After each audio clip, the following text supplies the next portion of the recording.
Good morning, and welcome to the Appeals Court session for May 3rd, 2023.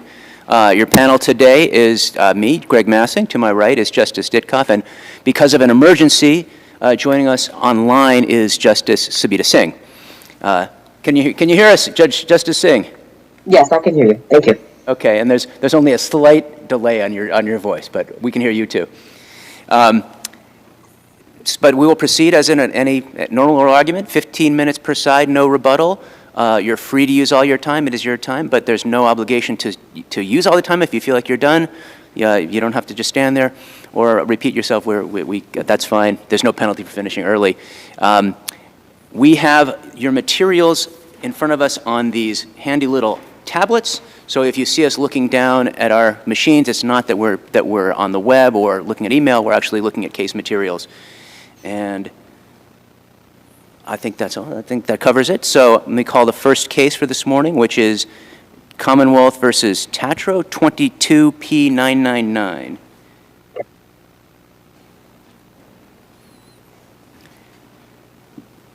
Good morning. May it please the court. My name is Ann Maurer, and I represent Timothy Tatro, the appellant. I will focus on 3 points. First, evidence that my client previously fought with police and resisted arrest was inadmissible propensity evidence. 2, that evidence was not admissible for any permissible reason. And 3, that evidence created was so prejudicial that it not only outweighed any probative value that it might have had, but it created a substantial risk of a miscarriage of justice.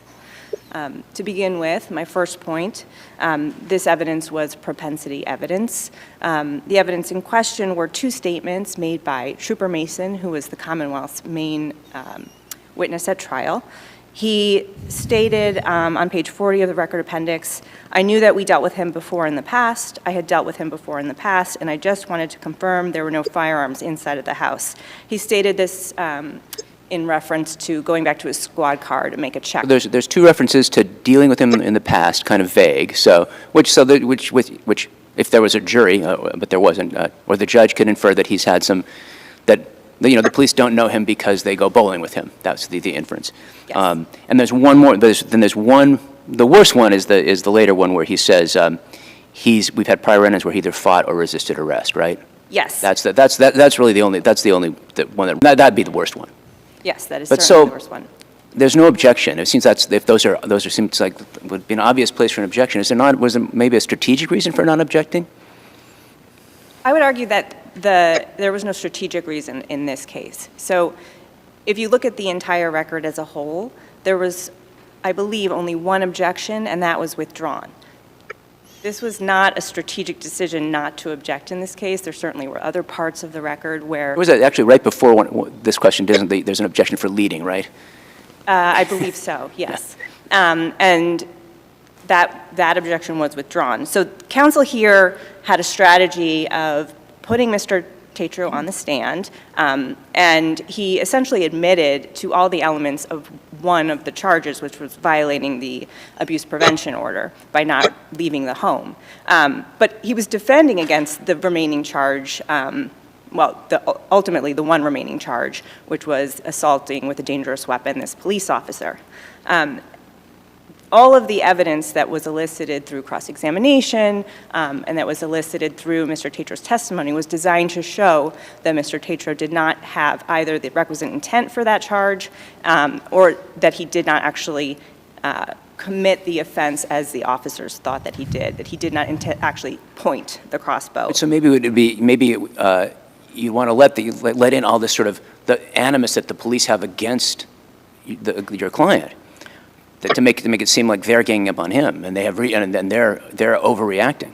Well, there was no self-defense in this case. Right. There was no argument that the police overreacted in this case by counsel. It was simply that in that initial moment when the police opened the door to Mr. Tatro's home, he did not have the intent to assault the police officer to put him in fear, and he did not, in fact, point the crossbow at the police officer as the Trooper Mason testified. So it really boils down to that one moment, which, while this was a long, extended event, was very early in the evening. It was within probably a half an hour of the officer initially arriving on the scene. Even though this was a bench trial, there were closing arguments, correct? Yes. And in the closing arguments, the Commonwealth did not use these portions of the testimony for propensity, did they? The Commonwealth did not rely on them in their argument. So they're serving a restraining order, and the officer walks in with a taser out. Why doesn't the Commonwealth have to show why that isn't excessive force, both for the resisting arrest and the assault dangerous weapon charge? Well, as I stated earlier, there was obviously no self-defense notice in this case, but whether the officer was using excessive force was not a question in this trial. Sure, not once he brings in the reason why he had the taser out, but if he just testifies, yeah, I'm serving a restraining order and I walk in with my taser out, then don't you think under that circumstance there would be a self-defense both for the resisting arrest and the assault dangerous weapon? Just to have the taser out and in his hand, it was not visible when he opened the door. I don't think it would be a relevant consideration for the fact finder in this case. But ultimately, the taser was used, so wouldn't, that the information would come out. So wouldn't they be entitled to explain why a taser was out at the outset? The Commonwealth would not be entitled to explain why the officer took the taser out before approaching the door. It's evident from the altercation why the officer had the taser out in that moment and why he fired it. I don't think that there was any reason that the Commonwealth needed to explain why the taser was out before he even approached the door. And, as the Commonwealth argued in their reply, that might have been relevant to explain his thinking, but the cases that the Commonwealth relies on for that are suppression cases, where obviously the analysis would be different, where you do have to have information about what was subjectively in the officer's mind as he approached to justify the intrusion.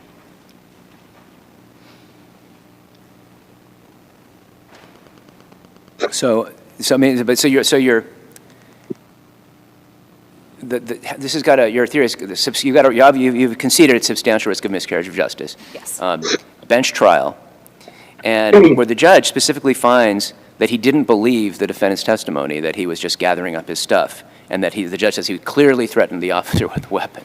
And I mean, can't we assume that the judge is not going to think, oh, he must have done it, he did it in the past, so he must be doing it now? That a judge would know not to use propensity evidence like that?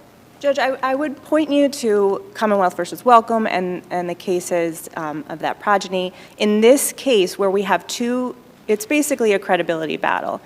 We have the trooper's testimony versus Mr. Tatro's. And even if the judge dismisses and disregards Mr. Tatro's testimony as not credible, he still has to evaluate whether there is a reasonable doubt within the Commonwealth's case. And there still is a conclusion he could have drawn from the Commonwealth's evidence that either the troopers were mistaken as to their interpretation of Mr. Tatro's intent in that moment, or that they were mistaken as to what his actual physical actions were, whether he was in fact pointing the crossbow. And in order to make the conclusion that not only is Mr. Tatro's testimony incredible, but these other potential reasonable doubts that are in the Commonwealth's case themselves, it's only natural that the judge used this propensity evidence to tip the scales in favor of the Commonwealth. Well, doesn't the video come into play? I'm sorry, I didn't hear. Doesn't the video evidence come into play? It wasn't simply credibility, right? There was video evidence submitted by the Commonwealth in this case, but each witness described that video evidence in their testimony differently. And the judge, in his explanation of his decision, does not rely on the video evidence, and it's not dispositive on this question. You say he doesn't Certainly, there rely. was other evidence introduced. When you say he doesn't rely on the video because he didn't explicitly say that? Yes. Or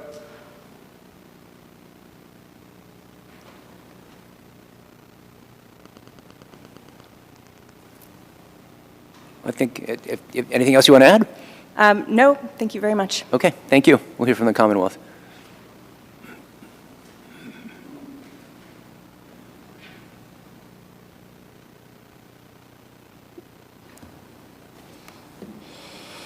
Good morning, Your Honors. Jocelyn McGrath for the Commonwealth.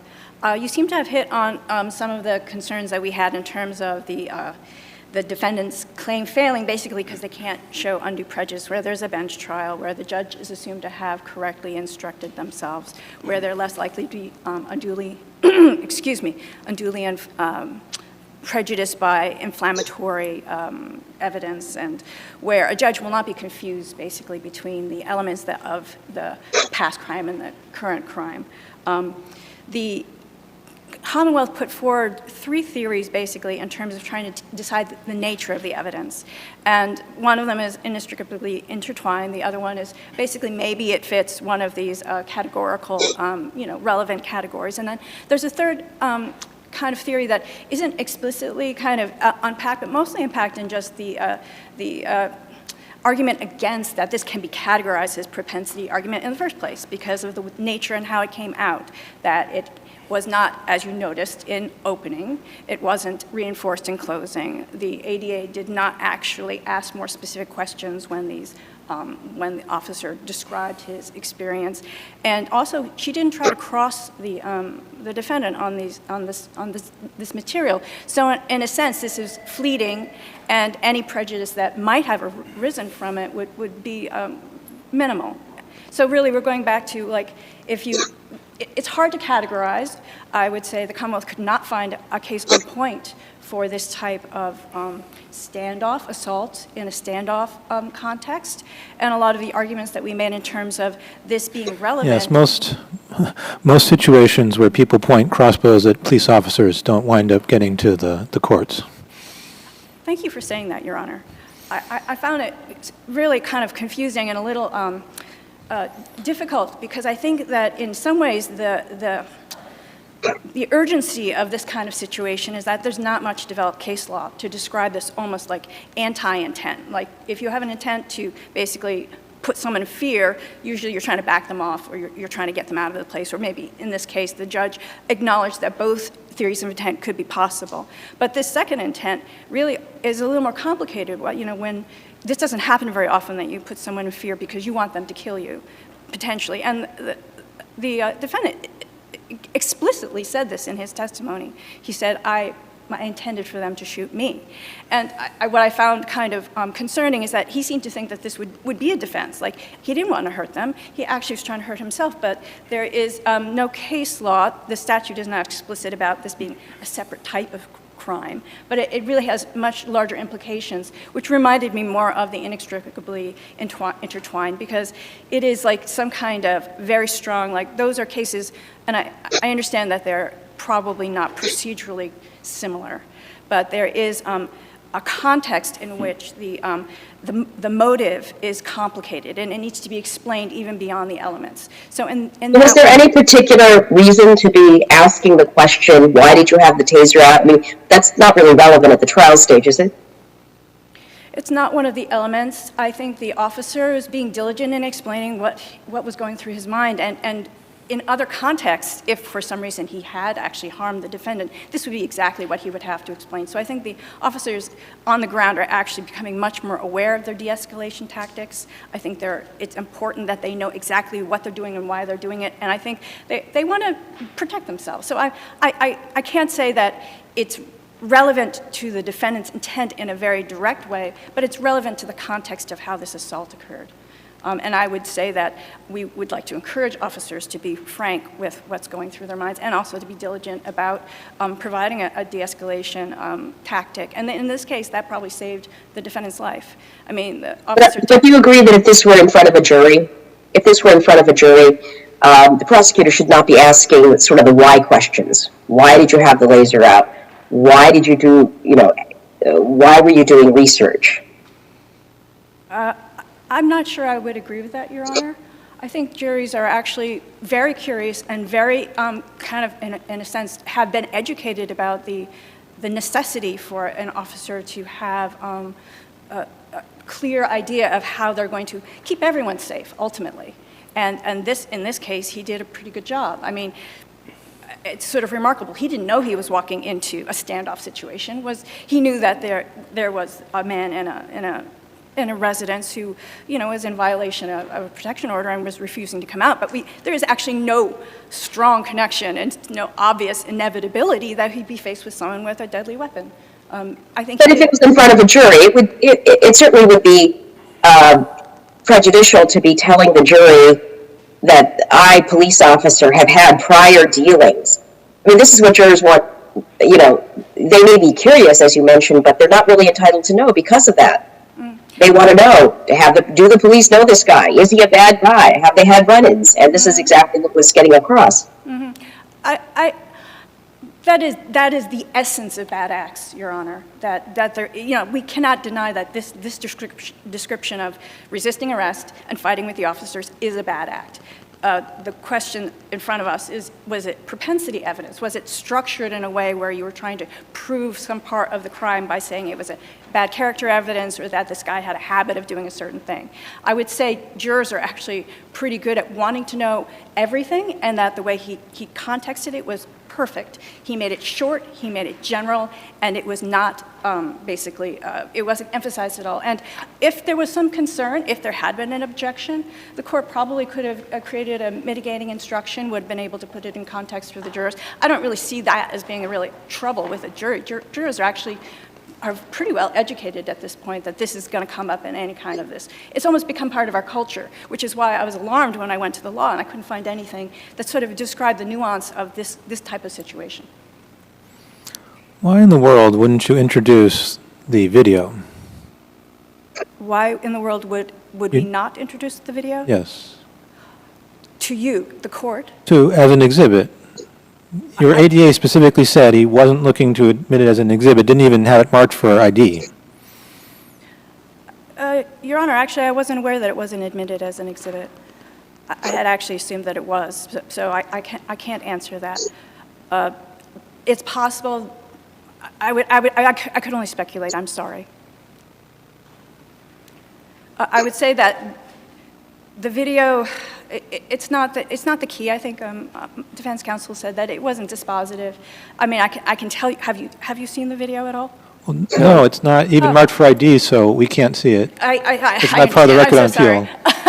But I wanted to ask you. If I could give you a sense of it, it goes very, very quickly. It goes very quickly, and in the sense it corroborates the officer's, testimony, which and also their video cam is the audio is also part of it. So like you get basically a sense that the officers are corroborating their testimony more than you get a smoking gun, like you can actually see the entirety of the crossbow. There's a bit of a blob where the hand is, which is relevant to whether the defendant's was in a fighting stance, upright, or whether he was still picking up the crossbow. But the video doesn't obviously show us pointing the crossbow. It does not. It basically requires some explanation, and I believe the explanation is actually in the transcript, which I noticed because I was trying to figure that out myself. How can you tell from this video? You should tell your ADA this is exactly the kind of thing that it should at least be marked for ID. I agree. I will tell her.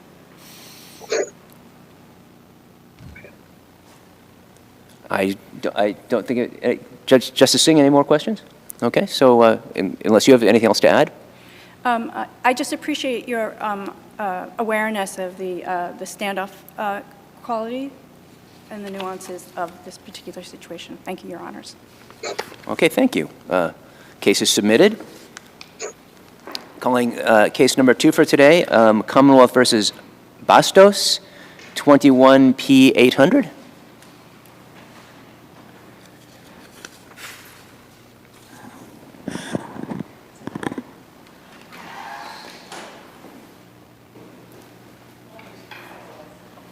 Tom, when they look at the TV, they're actually looking. It looked to Justice Singh like they're looking at her, right? If they look at her, it'll look to her like they're looking at her. Justice Singh, when the attorneys are addressing you, does it look to you like they're actually addressing you? Yeah. Okay. Yeah, because that's good. It is good.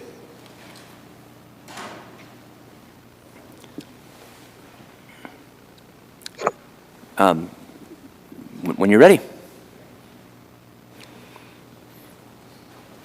Good morning, Your Honors, and may it please the court.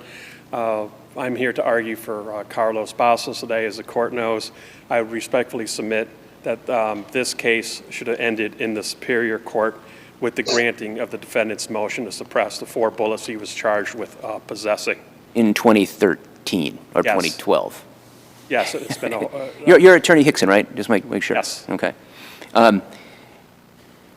Why isn't there a claim here of ineffective assistance of counsel for not appealing? I think that the motion attorney, and the motion attorney and the trial attorney were not the same attorneys.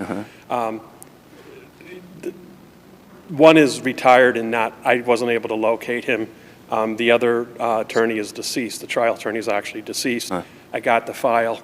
I talked to successor counsel.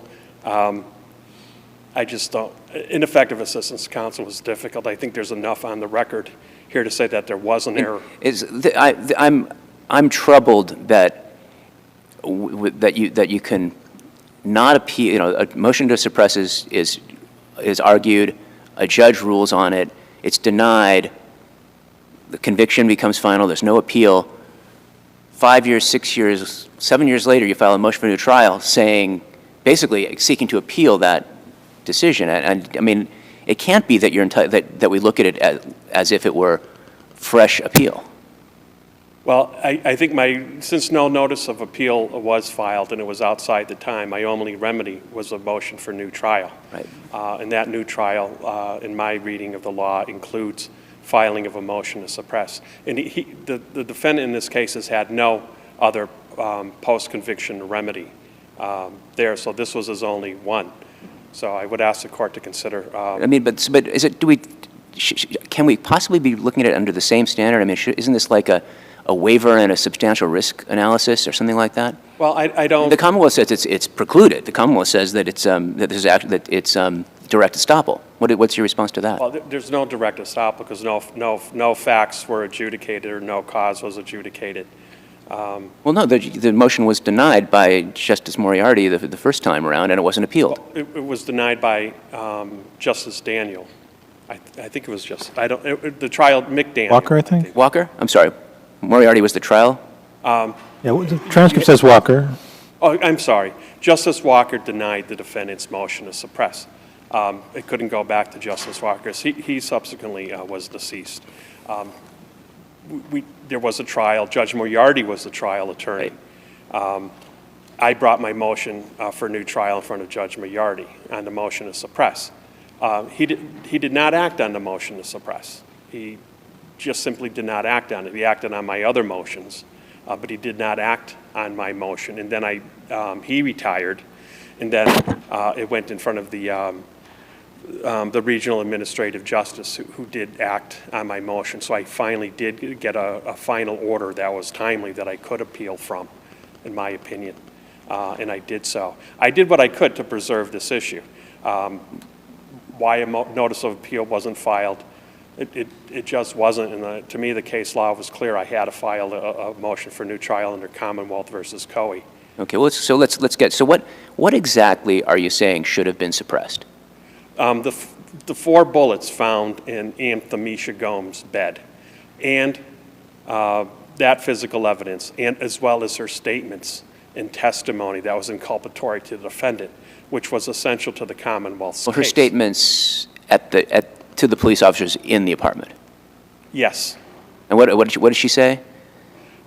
She said, I think she basically said that she got the bullets from the defendant. Okay. But she also testified to that in the grand jury. Yes. And that came in. Yes.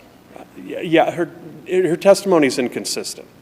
And the testimony did come in, so you're using inconsistent testimony. She didn't testify at the defendant's trial. Okay, so you're not saying they should have suppressed the fact that the defendant was in the bedroom, or are you? I am saying that because that was pursuant to an illegal search. And it goes back to the simple fact is that Detective Nazaire Paul entered Thamisha Gomes' home, which was the first floor apartment on a 2-floor house, without any consent, probable cause. Well, there was consent from the owner. Yeah, but that, she can consent. I mean, it's an Well, ineffect. why doesn't she have apparent authority to consent under Porter P? Well, I think under Porter P, she doesn't have consent, unless I'm reading that case wrong. You can't be a landlord and consent to a tenant's. Sure, if the police know you're a landlord, but why, with the information the police had at the time, acting in an urgent situation, why didn't they have every reason to believe that that she lived on that first floor apartment when they did the initial protective sweep? They certainly had reason at the threshold to believe that she lived in the first floor apartment, because I think she actually told the police that she lived there, and she answered the door, and she was running right in front of the police officer. So it's not the landlord. I mean, the owner's consent, and you gotta. Right, but The owner doesn't live there. if she has apparent authority based on what the police know at the time she gives consent under Porter P, that's valid consent, right? I don't think she has that authority to search to someone else's. I know she doesn't have the authority, but why doesn't she have the apparent authority? Because under the circumstances, the police officer is in search. It would seem that he was in hot pursuit of a person. Now, it doesn't meet that standard, but that's kind of what the concept would be. In that, then he might speak to her, but she didn't have the consent of the actual apartment holder who's there, and he just blows right by her. Yeah, I'll try one more time, and then I'll give up.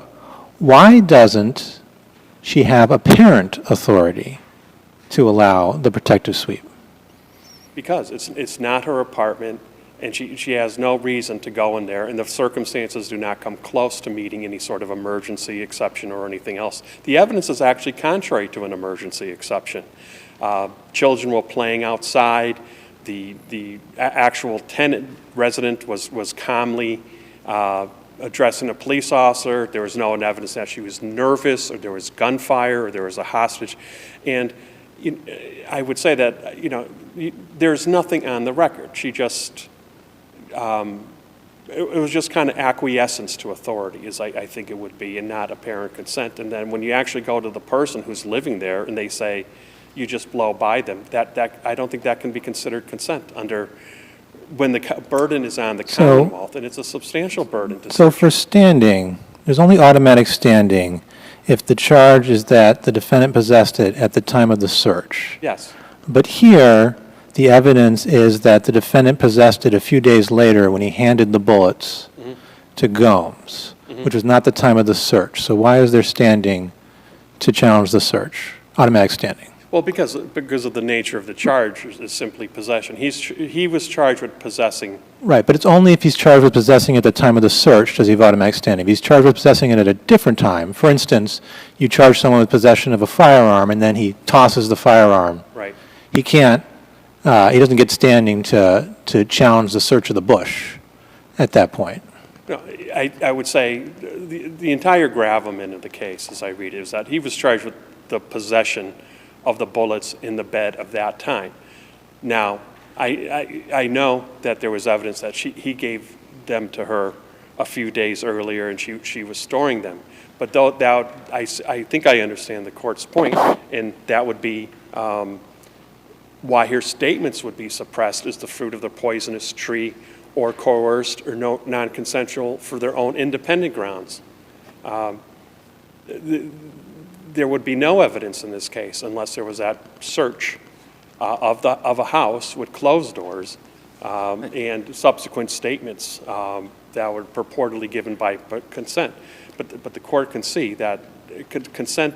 I don't think any court would rule that there was consent in this. Well, I want to follow up Justice Ditkoff's question there, though. It was, as the trial played out, was the defendant, was the jury instructed about constructive possession or joint possession of the bullets in the room, or were they charged with actual possession a few days before? Well, the indictment simply says possession, and I know they don't have to put a specific But what about theory a trial? on the indictment. What happened at trial? But they really were only prosecuting her. It really was not a joint possession case, in my opinion, or even a transfer of possession case, which the indictment would permit. He was the possessor. He was the one who was running away from a shooting. So they find him in the bed, and there's bullets in the bed. I really think that is the way this case played out. That was the gravamen. And if there were other factors, the Commonwealth, in my opinion, didn't present them, nor did the defendant really. And so the bullets were found. And when the court reviews the record, I mean, you have police officers going in and out of the house, a consent given by a person who doesn't speak English, by an unknown neighbor person or someone who lived in the neighborhood. The landlord, the man in this case, consents after it seems that almost all the searches were done. She's given 2 consent forms after just on the verge of the search. So I just don't think consent can be found there at all. In searching in the house without a warrant, Excuse me, I want to ask you about, time's running out, I do want to ask you about some of the other issues. Okay. For the immunity claim, Yes. do we have to overrule Figueroa to reach your claim? No, because I think the court is too broadly. That claim is based on 2 factors. One is the assertion of the Fifth. You're saying the SJC was too broad? You're saying, is it dicta? I say that. Is Figueroa dicta, are you saying? Or I say that with great humility. I think they overstated the rule. but I mean, but they stated the rule though, right? We Well- can't say that they didn't really mean what they said. Well, I think they meant I mean, they were just the appeals court. I understand, but the appeals court can be discerning and understand the application of the rule. In other words, there's two parts to that rule. The first one is the assertion of a Fifth Amendment privilege. There's no doubt that there was a bona fide assertion of the Fifth Amendment privilege by Anthony Chagones. It's her right, it's absolute. There was a hearing and no one contests that. The second was whether immunity can be granted under the statute. In my view, that's an evidentiary problem. The applicable evidentiary rule is provided by statute, by law. Okay, so why isn't this a firearm violation? Well, it doesn't say the word firearm, and a firearm's not involved. Possession of ammunition is not a firearm. They have different penalties, different consequences in terms of felonies. They're actually in the same chapter, same section, right? 269, section 10. Yes, but once again, I mean, the definition of a firearm is very specific. Didn't the SJC just tell us that ammo and firearms are both the same for purposes of the Second Amendment? Yes, and that is a very recent case, but I mean, that comes within the ambit of the Second Amendment.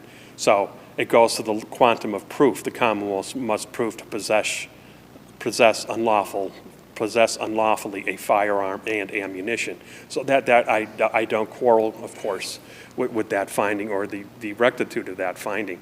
I just simply say ammunition does not come within that strictly narrow statute. And the SJC has also said that statute is to be construed narrowly. And that's by decisional law. And it's very specific by the legislature, what they want in and what they want out. And I'd say ammunition, I think the only good argument or the best argument was that it's an aggravated offense, so therefore it would be a felony. But I would say that that simply goes to punishment, and punishment, the real crime is possession of ammunition here. So I don't think the fact that it was aggravated makes it a felony for purposes of the immunity statute. Okay, and what about, could you respond, you didn't file a reply brief, could you respond to the Commonwealth's argument that Resendez is not a new rule that's applicable on collateral review? Yeah, quite frankly, I was not surprised at the Commonwealth, but the judge's ruling that, I mean, that goes to innocent. There's no reason why Resendez would not be retroactive in this case, and that there would be a presumption of retroactivity, not. Well, I mean, they say it's a new rule, and those are not applicable on collateral review. I would respectfully say it's not a new rule. If the court, a close reading, and not such a close reading, would indicate that it's not a rule. It's based on the old text, and like the old text of the initial statutes, and the difference between a deadly weapon and a dangerous weapon. The court in no way said this is a novel ruling. They basically indicated that it was not a novel ruling. That this was, we got it, if I may speak for the court, just for this moment, that they said, we had to make a distinction in that case law, and we're going to make that clear now, that it has to be a deadly weapon. Especially for, I don't know if he was a juvenile at the time, but it's... Well, yes, yeah, no, it has to be juvenile. Yes. The deadlift Yeah. is only for... And so, I mean, I think that's an old rule. It goes to sentencing. It's certainly not a good rule. And the decision Judge Maillardi cited, Batista, is a clearly evidentiary new rule, and the court, SJC, said so. This is a new rule. It's prospective. There's nothing like that in the SJC's decision in terms of retrospectivity of the decision. Justice Singh, did you have any question you wanted to get in? Okay.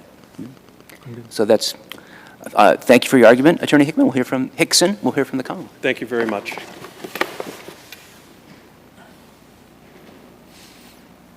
May it please the Court, Mary Nguyen on behalf of the Commonwealth.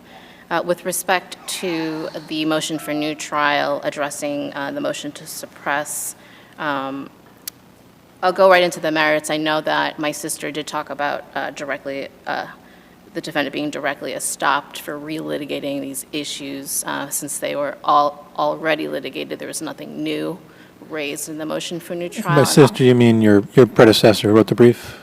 Yes. Yes.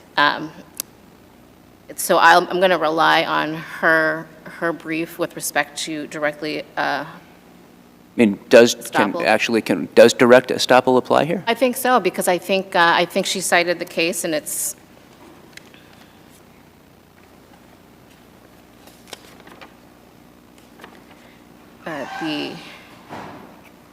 She cited two cases for that proposition, specifically Commonwealth versus Rodriguez, and points out that there's no new factual or legal issue in his motion for new Rodriguez trial. was a case where there had actually been an appeal.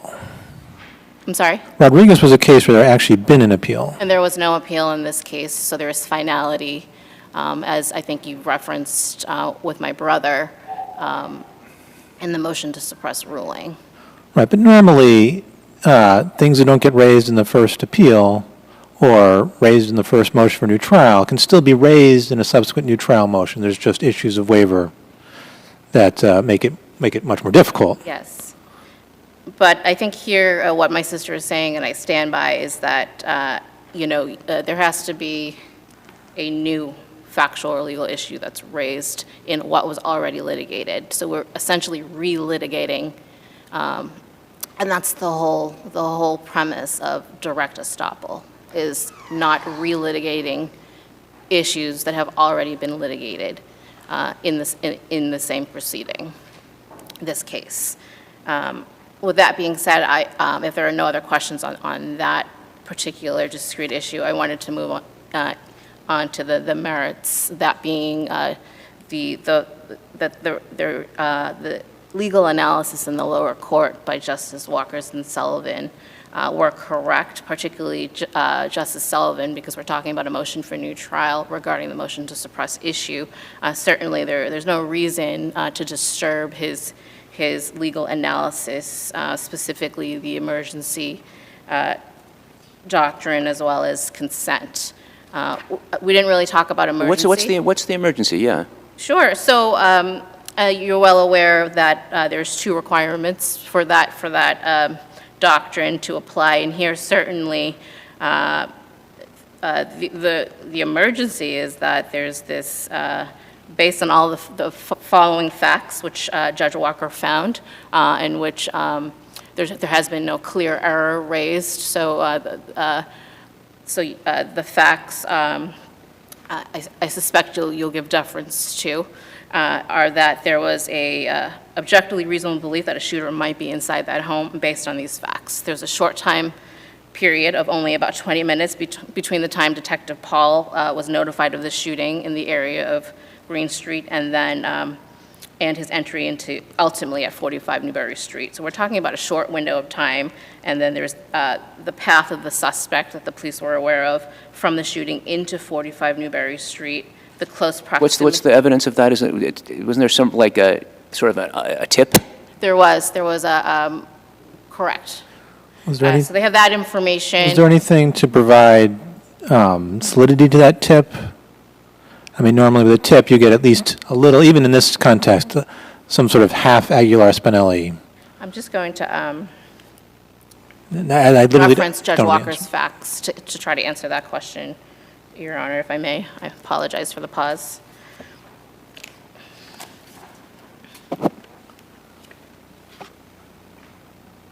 And that's just one of the facts, though, as I do search for. Pretty important, though, if there's an emergency that there's a guy with a gun in the house, we have to have a good reason to believe that he's in the house.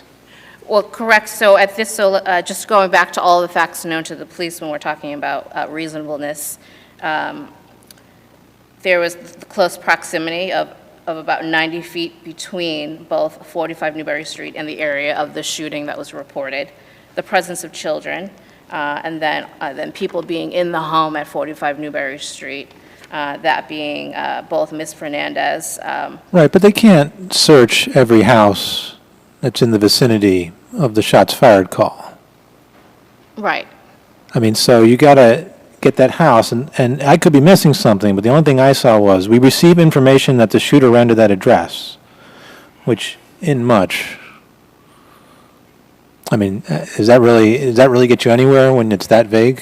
Well, so it's not just that, though. If that's standing alone, there might be a problem if that was the only fact standing alone, but I think you need to take it in combination with all of the facts that were known to the police when you're assessing whether there's this objectively reasonable belief that shooter might be inside the home. So that information, that tip, in conjunction with proximity, the short time period, and then also the people that were present, I think you need to take it all in combination. And those are the objectively reasonable factors that provided reasonable basis. The officer gets there, he talks to A. Gomes, who denies there's nobody denies anybody there, she's not in distress or anything like that, but his thing is, well, something's missing. Is that really a good enough reason to allow police officers to go into a house without a warrant? So I now think your question is now focused on the second, which is like the sweep having to be limited in scope. Am I correct about, is that question? No, actually, I'm just, entering it all. Oh, well, so putting that aside, I will say that as Justice Sullivan noted, not to change the subject, but there's also the consent, so they didn't enter without that consent. But moving aside from that. Well, let's go to the consent. Okay. And Justice Ditkoff was questioning Attorney Hickson about this. Is this a situation where Ana Fernandez has apparent authority? Can the police officer just accept that statement, or does he have to do a little bit of inquiry? Porter P. also talks about like the reasonableness of the facts known to the police, and in this case, not only do they have her statement that she and Mr. DePina jointly own the building, she's also there unloading groceries at the residence, so that's another fact. And then also there was an emphasis by the lower court about there also being no objection by either A. Gomes or E. Gomes as well. So those were the facts known to the police for them to be able to reasonably conclude that there was, in fact, apparent authority by the co-owner, Ms. Fernandez. And the Santa case, which my sister cited in the Commonwealth's brief, talks about there being no question that an owner can give valid consent. But also there is the co-inhabitants that the Commonwealth also raised in the brief, which also the lower court commented on as well with E. Gomes and A. Gomes, and citing the Porter P. case, talking about them having actual authority as co-inhabitants that have common authority over that apartment. And I can go into the facts also, if you wish, that my sister also referenced in her brief regarding the facts known to the police for them to be able to reasonably conclude that there was, in fact, actual authority by these co-inhabitants. I know it's difficult to argue a case you didn't brief. You're not trying to distance yourself from this brief, are you? No, I'm not. Okay. I am not at all. I thought it was very well written. One could misunderstand by your reference to your sister's Oh, brief. I apologize. I just didn't want to take credit. Okay, fair enough.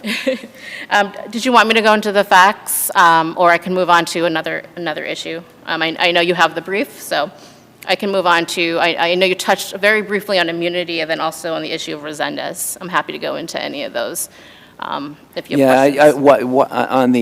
On the Resendez Yes. thing, why doesn't, the brief argues that this falls under the second half of Ashford, but why isn't this under the first half of Ashford, regarding the retroactivity of Brown? Isn't this a pure case of statutory construction? And I mean, the words, it's not a new rule that deadly weapon means deadly weapon. It's just, this is the first time it's been interpreted. So she talks, sorry, I'm doing that again.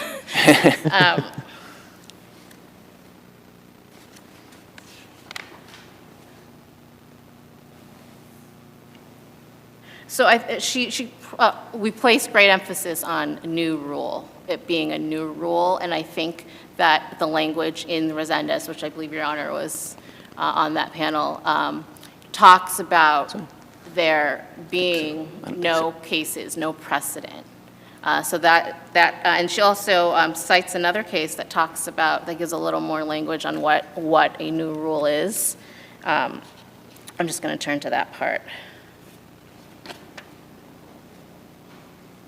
So the Bray case, if you recall, is cited in the Commonwealth's brief, and it's explaining that a case announces a new rule if the result was not dictated by precedent at the time the conviction became final. And so But it seems like there's no precedent it's on- no newer than Brown. I mean, Brown was telling us now you had to prove knowledge of the ammo. I mean, so I'm not sure how far new gets you, because they still held that Brown applied retroactively. So Brown, and let's see right here.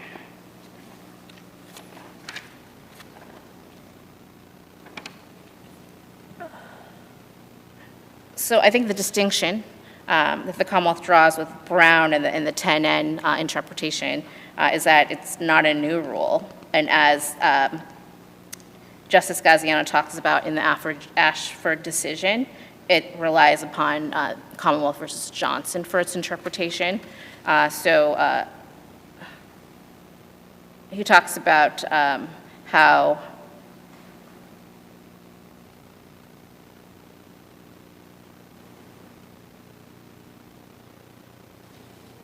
the interpretation of that statutory interpretation was not entirely novel, is the language he uses. So we distinguish our case from Brown because Brown did not constitute a new rule, and we're saying that that this court's interpretation of deadly weapon in Resendez is in fact a new rule, and that's based on the case law that defines new rule as I indicated previously about And you don't think Resendez precedent. relied on Foreman and Claudio? I'm sorry, Judge? You don't think Resendez relied on Foreman and Claudio for its?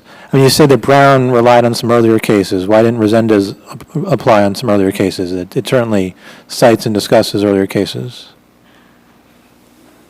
Correct, but it's about the interpretation of the statutory term. Well, so is Brown. Deadly weapon, which I don't believe, from my reading of Resendez, there is precedent that is in the case law defining deadly weapon. It's being defined by this court in Resendez for the first time, thereby making it a new rule.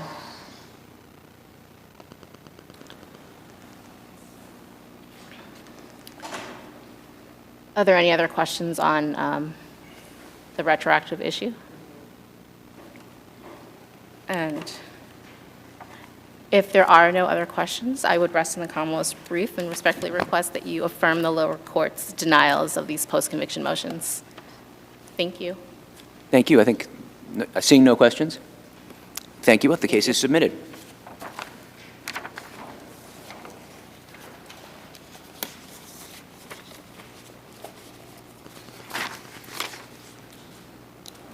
Okay, calling the third case for this morning, Commonwealth versus Bolden, 22P110.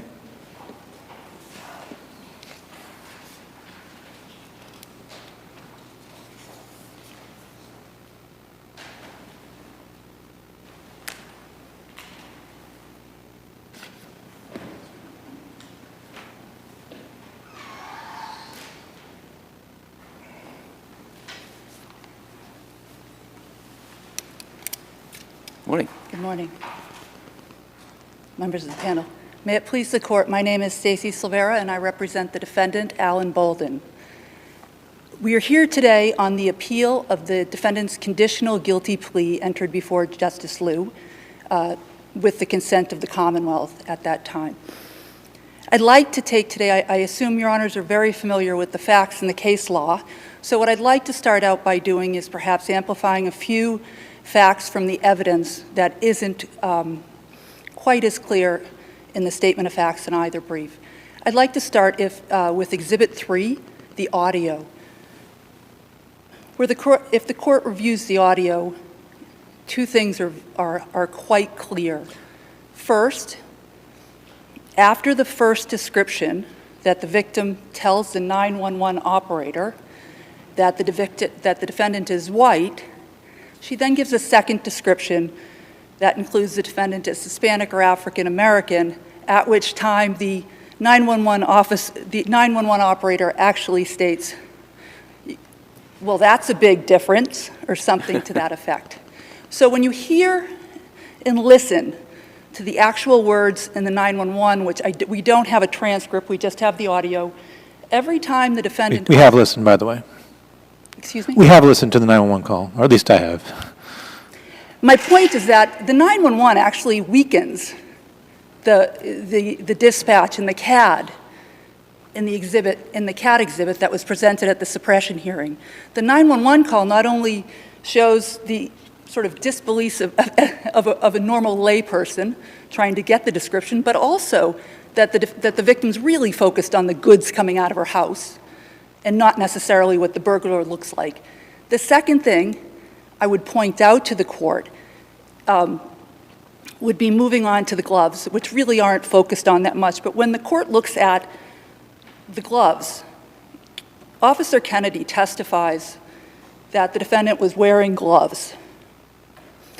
Officer McDonald testifies the gloves are in the bag, were actually in the sealed, or I guess it was 6, he testifies the bag was open, the backpack was open, the gloves were in the backpack, and they were taken out at the police officer. So there's an inherent controversy right there about the gloves, but when you look at the gloves more closely and you follow the timeline between the audio, the CAD, when the CAD states, I don't remember, it's like 1452, that officers McCarthy and Kennedy are on Boylston and Gloucester Streets. Kennedy knows that the defendant is wearing, that the defendant who he's viewing is wearing gloves, but he doesn't have that in the audio description yet. The victim had told, initially, had mentioned in the audio, I believe, that the perpetrator was wearing gloves, but that wasn't transmitted.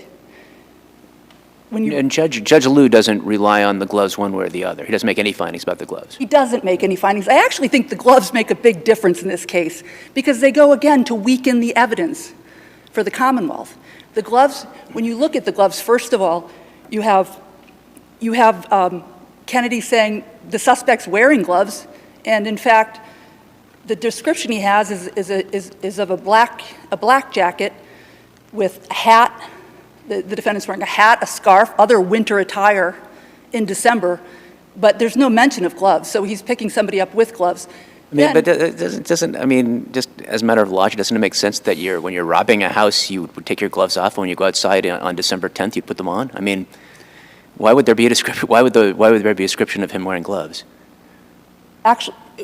Actually, he was wearing, the victim says he's wearing the gloves in the house. Oh, she does? Okay, I'm sorry. Yes, she does. So when I went back and actually focused more on the actual evidence in this case, and that's what I'd like to the actual trying to put together the timeline between the audio tape, the CAD, and the testimony of where the officers were, which street.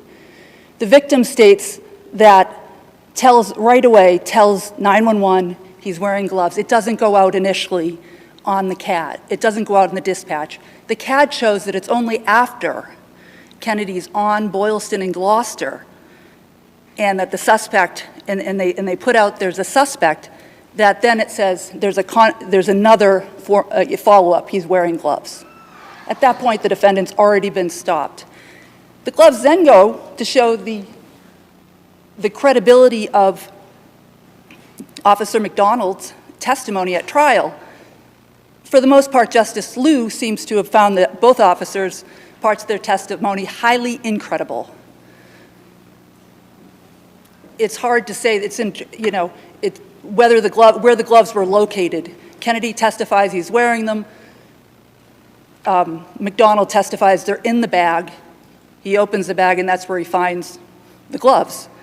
Once again, it just weakens the Commonwealth's case that the actual order of events, never mind the police report itself, the McDonald files, it's missing the show-up identification, it's missing the fact that she didn't identify him. It's missing, go ahead. I'm having trouble understanding where you're going with this. Are you saying the judge erred in what he believed? No, I'm saying that this court can, as the appellate court, can look at the actual documentary evidence before that court. Just recently, the SJC said it in Privet on March, which is a case I just pointed out. It's not cited in either brief. It came down on the 28th. And it's a similar case, I would say, much stronger description simply because that there was a build of the defendant in it, there was the height, the backpack had a gun, it was a shooting, it was 3:43 a.m., different case. But anyway, an appellate court has the right to take notice and supplement the record on perhaps not the testimony. Judge Liu was in the best place to see who testified, but the actual audio, looking at the CAD, you can line up the times. It takes a while, which is why I was focusing on it today more than Cheek and Warren, which I know this court is extremely familiar with. And when you line it all up, the timeline suggests just so many inconsistencies in the police report, and the police are a part of the prosecution. It just goes to weakening the Commonwealth's case. Goes to weaken what part of it? This is what I'm not following. Reasonable suspicion to stop the defendant. Why a defendant who is in a black jacket, a very plain description, a black... He looks like he's... Yep, go ahead. I'm sorry. Descriptions, he looks like he's black, and he does. That he's in his 20s, and he's actually 32, you tell us. Oh, pretty close. Gray backpack, check. Knit hat, check. Scarf over face, it's actually a necking, but it sure looks like a scarf. Blue jeans, check. Dark coat, check. And it's 40 seconds later, as far as I can tell. Why isn't... What of that is weakened by what you're telling me that I no longer consider for reasonable suspicion? When you actually look at the evidence, and I would just, the Commonwealth at the very end of their record appendix puts color pictures in for your honors of each piece of evidence. When you look at the jacket, it's not just a jacket. In Commonwealth versus Cheek, it was a 3/4 length goose down jacket. Here the description is black jacket. This is a black, I would describe as a black winter coat with a hood and 6 pockets. 2 pockets in the front with snaps, 2 pockets on the sleeves with snaps, and it looks like 2 pockets that you just slide your hands in. It has a band on the bottom, and it has ribbing band onto the cuffs. It's not just simply a black jacket. The black jacket doesn't tell us anything about the type of jacket it was. Second, it has a hood. He's wearing a hoodie underneath. The hoodie itself has a zipper. It has a big Carhartt logo in the front. None of that is... You're just saying that it could have had more detail. Well, the detail of the description that went out to the police at the time they stopped him is what we're looking at. And in this case, Justice Liu found this is a defendant stopped in a very busy place midday by Heinz Convention Center. And all the description said was there is an individual who is most likely black, but maybe 3 times, she says, the actual call says 3 times, sort of seems like it's hard to see his face, and technically, she says, I can't even recognize him at all by what he looks like anyway. All she can recognize him by is the clothing, and the clothing description is just very vague. It doesn't single out my client from any other dark-skinned African-American individual with a dark-colored coat in December walking down the street. There are so many different ways when you actually view the evidence in this case. Another issue that's not pointed out is that there is a picture, my sister and I was unsure if it came from the court file, it wasn't noted. I have to go back actually and check. It doesn't include the gloves with the items that were displayed that the police photographed at the police station. And it's just another indication of how weak the Commonwealth's evidence is in this case, because the police, the entire stop of the defendant, everything the police does, it contradicts. One officer contradicts the other. I'd also like to point out that even if this court were to decide that the actual words at the time he was stopped, the fact that there were no gloves on him, that there was no build description, that there was no height description, there was no description of the facial hair of my client, there was no description, he had a beard. The fact that, in fact, the eyewitness couldn't identify him at a show-up ID, for some reason, I'd note that when you look at the testimony of Detective McDonald, he states that she identifies the backpack on the scene at the show-up, the victim does. But for some reason, she says she can't identify him by face, and but I can identify his clothing, but they don't simply have her identify the clothing sitting right next to the backpack. It's all somewhat illogical. It's a weak case. It doesn't meet the standard in Commonwealth versus Cheek. Well, no, so now I'm a little confused because, well, you're telling me that we should find there was no reasonable suspicion based on what happened after he was stopped, and that someone couldn't or wasn't even asked to do the right kind of identification in a subsequent show-up. How do we do that? I think what I'm noting to the court and highlighting is that the discrepancies in the credibility of the officers that were there, even if you were to determine that he was reasonably stopped, there's an entire issue with the backpack. And the credibility of the officers goes to whether the backpack was open, whether Justice Liu makes a finding that if it goes up on appeal, he doesn't think the backpack was opened at the scene. Therefore, the pink Kindle was not seen. So it impacts the credibility, because this is a bit of a confusing case on all the evidence before the court, between the turret tapes, the CAD, trying to match up the timing. Let me ask you a technical question before we run out of time. Gomez says that to do a conditional plea before the rule was passed, you have to specify the motion that the conditional plea is based on. And I didn't see that, but we don't have the plea transcript, so can you enlighten me? We don't have the plea transcript, but this is my thought on Gomez. This is a conditional plea with one issue. There is the issue of the stop of the defendant with the backpack. I guess two issues. I separated it into two. Yeah, I don't think you need to specify the issues, just the motion under Gomez. I'm sorry. I don't think you need to specify the issues under Gomez, just what motions. There's only one motion before the court, the motion to suppress, and on the record before the court, I think there is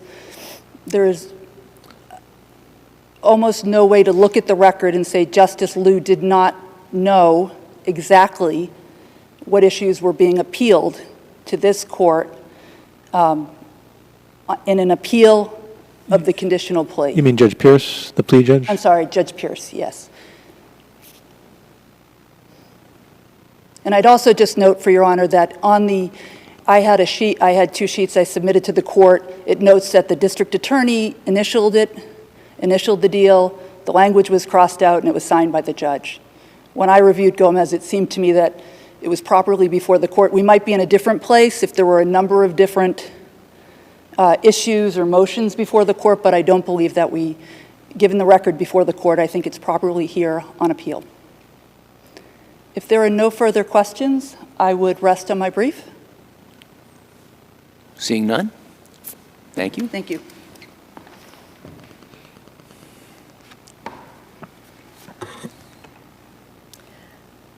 Good morning. May it please the court. My name is Emily Walsh. I'm an assistant district attorney from Middlesex on behalf of the Commonwealth. The motion to suppress was properly denied in this case where the defendant was seen just after he exited the victim's apartment where she watched him on the video feed. Taking the 911 call, the Boston police incident history, and the motion to suppress testimony together, it's clear that the elapsed time from the victim seeing the defendant leave her apartment to Officer Kennedy seeing the defendant on the corner of Commonwealth and Fairfax is about 2 minutes. The description received, with the 2 minutes being consistent with the approximately 300 feet, which is about a football field, that the defendant would have walked before being seen. The timing and the proximity. How do you calculate those 2 minutes? I mean, I timed the amount of time from when in the 911 call, when the victim reports the defendant has left until she's told that they're on scene is like 40 seconds. So the 911 call starts at 13:51:56, which is 4 seconds prior to 1:52. So let's call it 1:52, 4 seconds away from that time. Listening to the CAD, it is, first of all, it's 1 minute 49 seconds into the call that she corrects the racial description. It is a very, very short time into the call. But skipping ahead to what we were discussing, it is 3 minutes and 20 seconds into the call, the victim says that the defendant has left her apartment. So we're looking at essentially 1:52, because we're 4 seconds away from that when the 911 call starts, 1:52 plus 3 minutes and 20 seconds. So that's when the defendant leaves. And then you have several pieces of evidence as to when Kennedy arrived. So the dispatcher says police arrive, but a number of police arrive on scene. That time is about 1:56, but doesn't necessarily correlate to Kennedy. And then Kennedy is marked as arrived on the CAD sheet at 13:57:06, which is almost exactly 1:57. It's 6 seconds into that minute. And then the motion to suppress testimony also supports that time frame because Kennedy testified that it took 3 to 4 minutes for him to respond from the time of the dispatch, which was about 1:52. I get it. That was really helpful. Thank you.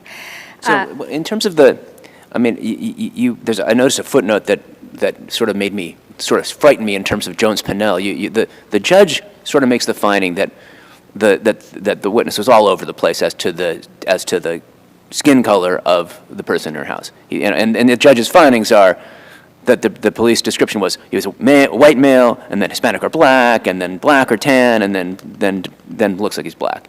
But I think basically what I take from Judge Lewis there is that there's no good description of what his skin color is, and so we kind of have to rely on the clothing. I disagree with that Okay.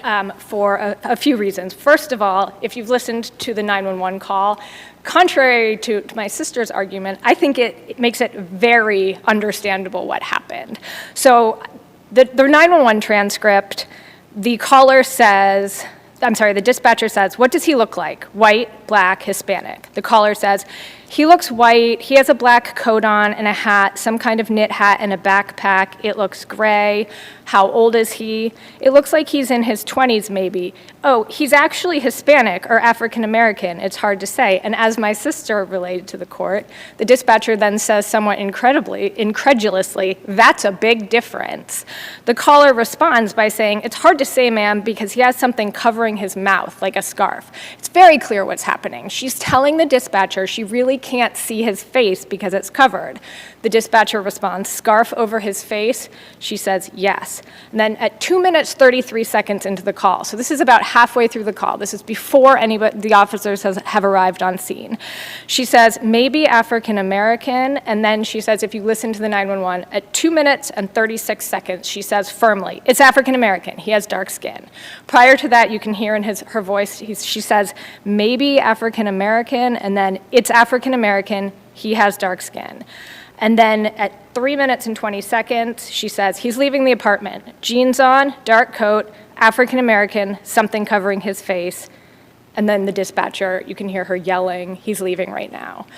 It is very clear what happened, which was somebody was in the apartment with a covered face. She's watching on a webcam. At first she can't see, and then she can see.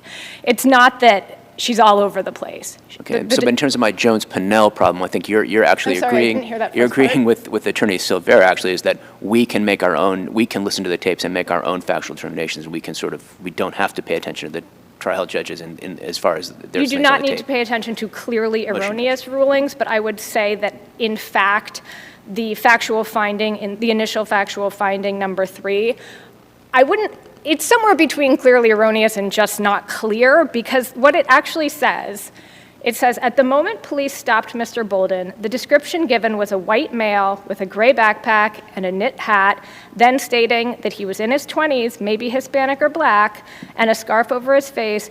Then he was described as having black or tan skin, and then he was described as wearing blue jeans and dark coats and looked like he is black. Those are all pretty close to the facts. It's just the timing of when that happened. So at the moment that Mr. Bolden was stopped, it is true that all of those descriptions had been given to the officer. It's just not clear what he meant by that. Did he mean that at the moment that he was stopped, he was believed to be a white male, and then they received the more information?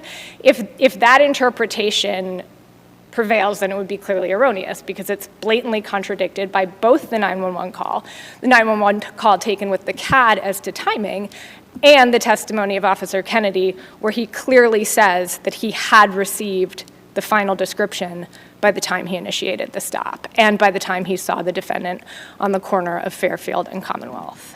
Can you help me with the Prevet issue? Are we limited to what the officer was actually told via dispatch, or do we get to, I mean, there's not much in the 911 call that isn't in the dispatch, but can we consider the stuff that's in the dispatch that's in the call but not in the dispatch? I don't think there's anything in the call that didn't go to dispatch that is critical to the analysis. The officer testified that he had received the final description. In terms of the timing, it's just corroboration that he had received it. I don't think there's anything of substance in the 911 call that we don't have testimony that the officer was aware of at the time he initiated the stop. Does that answer the question? Moving on to the search of the backpack, if there are no further questions.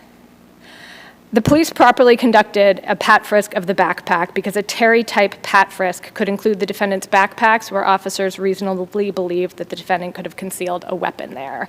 This stop was based on a breaking and entering, and Officer Kennedy testified that he knew the victim that the victim had described the defendant as having a lock-picking device. Based on this and the totality of the circumstances, the motion judge properly found that on all the facts and circumstances, they could look in the backpack for weapons, and he did not abuse his discretion in making that finding. Furthermore, although not discussed in the motion decision, there was PC to arrest the defendant at the time that he was stopped. This is a proximity case. The defendant was stopped within 2 minutes of leaving the defendant's apartment on the block of the apartment. I didn't see anywhere that was argued below. It was not. Okay. I do cite the case in my brief standing for the proposition that this court can affirm on different grounds. I understand, but I didn't miss anything. No, you did not miss it. It was not raised below. If there are no further questions, I'll rest on my brief. Seeing none? Thank you. Thank you both. Thank Case you. is submitted.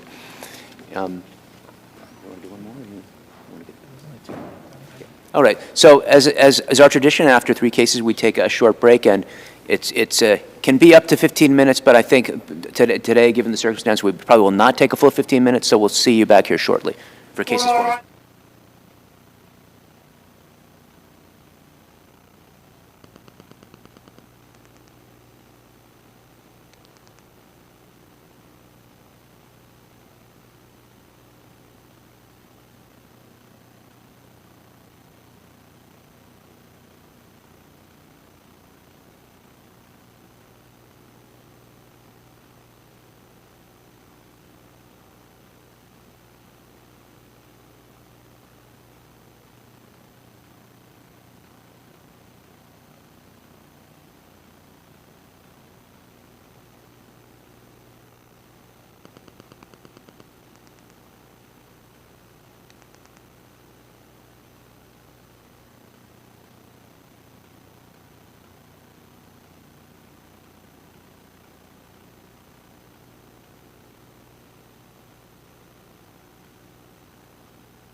Court is now in session. Please be seated.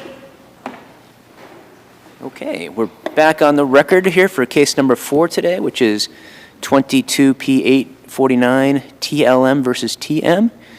We only have the appellant represented today, Mr. Attorney McDonald, and case is partially impounded, so let's talk in terms of plaintiff and defendant and not use names. Thank you, Your Honor. If it please the Court, my name is Joseph McDonald, and I represent the appellant, TM, in this case.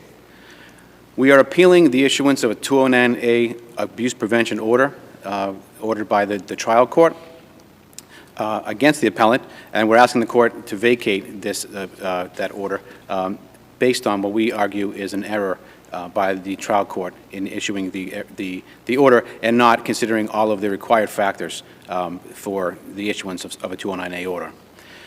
A 209A abuse prevention order is a very important safeguard for victims and potential victims of domestic abuse. However, 209A orders can also be used as a weapon against the defendant or requested in the midst of a real yet temporary emotional state. For these reasons, as well as the significant impact the order has on the lives of both parties to the order, in this case also including an impact on minor children, the trial judge must fully analyze the unique facts and circumstances of the specific case in his or her own eyes and decide what is objectively reasonable, and simply not err to the extreme side of caution just in case, or as the Supreme Judicial Court stated in Woodridge v. Hickey, that it seems to be a good idea or because it will not cause the defendant any real inconvenience.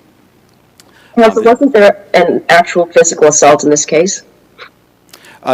Yes, there was an allegation of an assault, and just to briefly give some context, the police report stated that in the midst of a verbal argument between the two parents of the household, a minor child intervened, and there was, at some point, surreptitiously was recording the argument, at which point the appellant allegedly swiped the phone from her hand, and there was a subsequent wrestling or some sort of vying for the possession of the phone.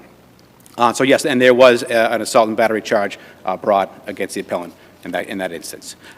So isn't that enough, really, you know? Well, Your Honor, I would say no, and the reason I would say is because, firstly, as in Dolan and Dolan, this court has stated that the purpose of the 209A order is to prevent imminent serious physical harm, not merely responding to past abuse. And certainly the definition of abuse is pretty well spelled out, and it would include, I'm sorry, they have,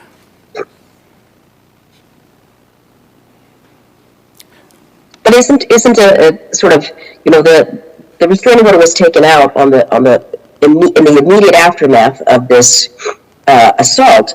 So isn't it fair to infer that further assaults could occur, as this one had? Your Honor, I would argue that's not the case. And in this case, what we would suggest is that there has to be a weighing of all of the circumstances. So, for instance, this was a singular, isolated allegation in an over 2-decade relationship, and even the plaintiff on this order did answer to the judge when questioned if there had ever been any harm committed to her by the defendant in their history together, and she answered no. So I would say that, and in fact, the judge was also aware that there was no criminal record of any kind against the defendant, whether violent or otherwise. He had an exemplary record. So that, again, this was a one-time isolated accusation, still not proven, but also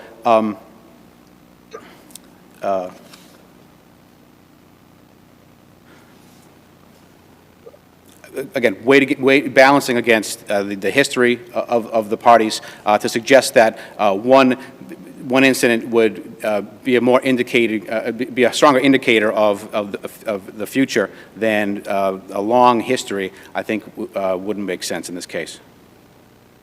Well, I mean, there's also questioning and answering that. There seems to be an escalating pattern. I mean, that's the word that I think maybe the sort of leading question by the judge. But there's a finding that So that the plaintiff says that the marriage is failing, there's there's been verbal and psychological abuse, but not physical yet. Now there's the first physical, and it's escalating. Well, couldn't the judge reasonably conclude that there's an imminent risk of it escalating further? I would argue no to that, Judge, and the reason being that certainly there does indicate that there was a deterioration in this relationship, but verbal arguments and disagreements, while interpreted as escalating by one party, and again, you have one side of a marital relationship and their kind of opinion right, but the judge gets to decide, right, which opinion to believe. The judge does get to decide, Your Honor, but again, I would say that even if the plaintiff, in their own terms, in their own believe that it's true, the judge has to look at it objectively from his or her own perspective. And just because, and the judge certainly hasn't been there in any instances where there have been verbal arguments that could be described by one party as escalating and others as somewhat normal disagreements between married couples. How does the transcript reflect the judge not looking at it objectively? You're saying the judge has to look at it objectively. Is there anything that tells us that the judge didn't look at this objectively? I would say that based upon the totality of the relationship between these two parties, that the fact that they're basing, they're essentially not considering what could be, close to a quarter of a century of history against what seems to be a very recent development in disagreements, and then this one allegation of a physical assault. And as well, the judge is also required to consider the potential ramifications on the defendant. The defendant still does have rights, and it doesn't seem to me through the record that any consideration was given by the judge. It certainly was not done in writing. Where was there evidence of a quarter century of marriage? I'm sorry, Your Honor, it was a 22-year marriage. Where was that? Where was that in front of the judge? Where was the evidence of that?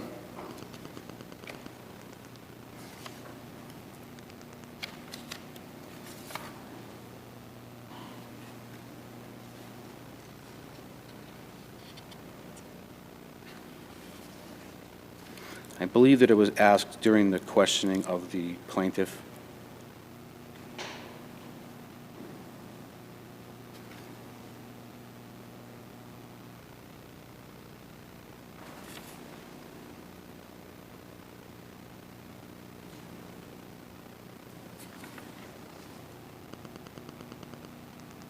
I know that it's one of the facts of the case, Your Honor, and I believe it was in front of the judge.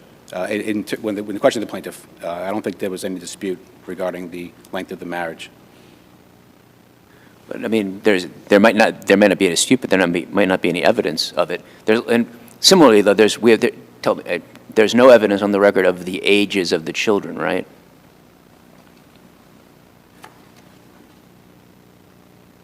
In the Before so I mean, one of your claims is that he shouldn't have issued the order that, as far as the son's concerned, because there's no evidence about the son at all. Nor is there any evidence that I can tell of the ages of the kids, anywhere.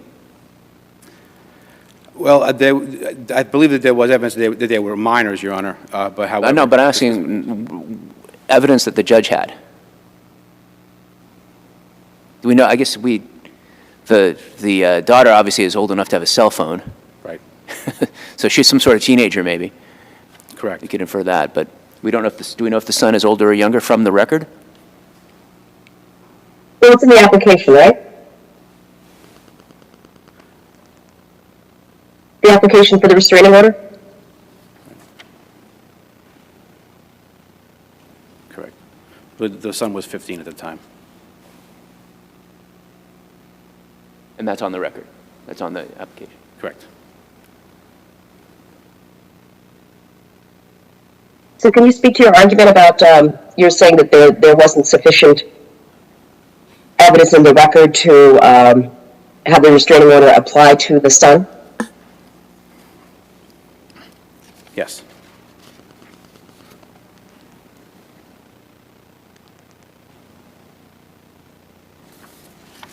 Isn't the assault on the daughter relevant to jeopardy that the son could be in?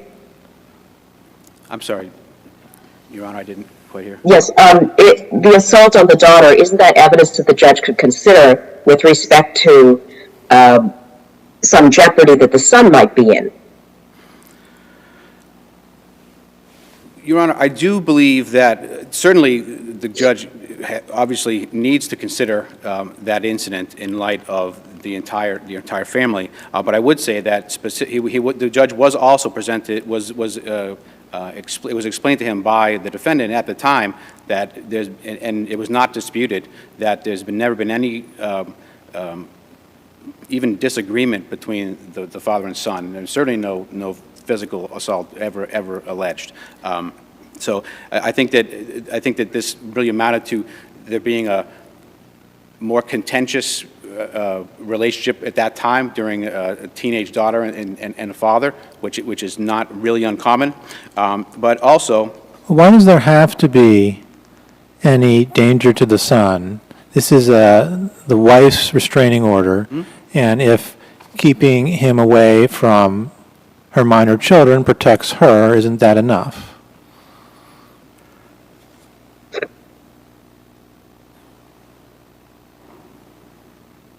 certainly a parent does have the right and responsibility to include their minor children in making these considerations. However, again, I believe that given the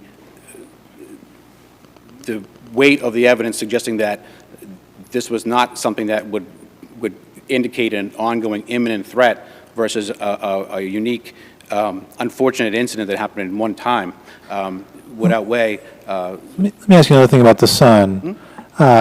Is the inclusion of the stay away from the son, is that moot, considering that the divorce judge has now allowed your client to have have weekends with the son? Well, Your Honor, I don't think so, and the reason is that at the time that this order issued, there was no reason to expect that there would be a family court proceeding. But mootness looks at what's happening now, not at what happened back then. Understood. But also, the courts have ruled that even after such an order has even been vacated by the plaintiff themselves, that there still is the Right, ongoing... the issuance of an order, but I've never seen anything say that the individual conditions of an order remain live after they've been modified or changed. Well, I would argue that the vacating the order in its entirety would include all of those conditions, and therefore, just by determining that the order was issued in error, would indicate that it's not moot. You agreed, your client agreed with you representing him in the criminal case that he will abide by the restraining order. How confident are you that vacating this restraining order isn't a violation of that agreement?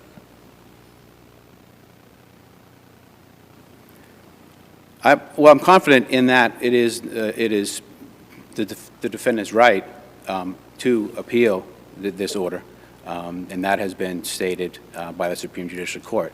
And therefore, I don't think that exercising that right would be a violation of the order. Otherwise, the option to appeal it would be impossible. Sure, but you could have given that up as part of disposing the criminal case. Correct, Your Honor, but I believe that the ongoing, I guess, stained reputation, the potential that has been stated that by having this order in effect, you are entered into domestic violence databases, and it could, in some instance, if there was ever an appearance on a bail hearing or another order such as this, it could be used as evidence. So there are many reasons to vacate the order, even if some of the conditions have already been modified by a different court.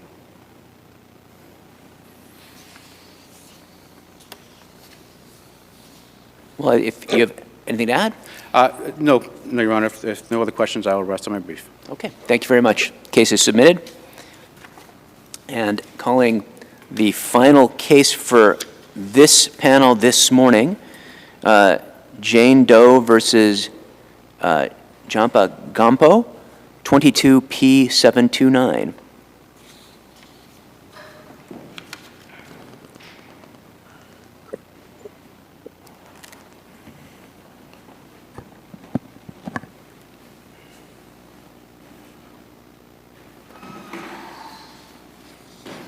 Give it a second for Attorney Troy to get settled.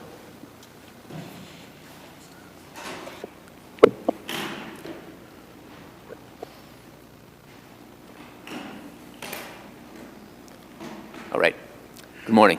Good morning. It is still morning, and may it please the court. Attorney Josh Daniels for the plaintiff JANE DOE. For 3 reasons, we are asking that you reverse that portion of the post-judgment order that refused to let my client reach and apply the fees and costs portion of the federal award. First, the Superior Court was wrong that Gumpo has no property interest in the fees and costs award because it, in fact, is made to him personally, not to his attorneys, and that's by the statute under which it was made. Second, the Superior Court failed to recognize the superiority of Doe's equitable lien over Troy Law's competing attorney's lien.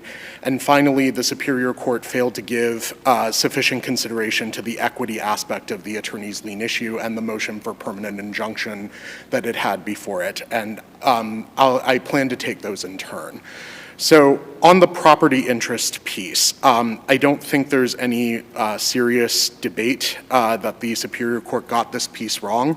The very face of the federal court's order, which appears in the first volume of the record appendix at page 186, awards attorney's fees and costs to Gumpo, the federal plaintiff, quote unquote, not to his attorneys. And that's consistent with the way that both Massachusetts and federal courts have read fee award statutes like the ones under which the award was made and under which Gumpo sued. The statutes provide that the fees and costs award will be awarded to the prevailing employee, the prevailing party, not to counsel directly.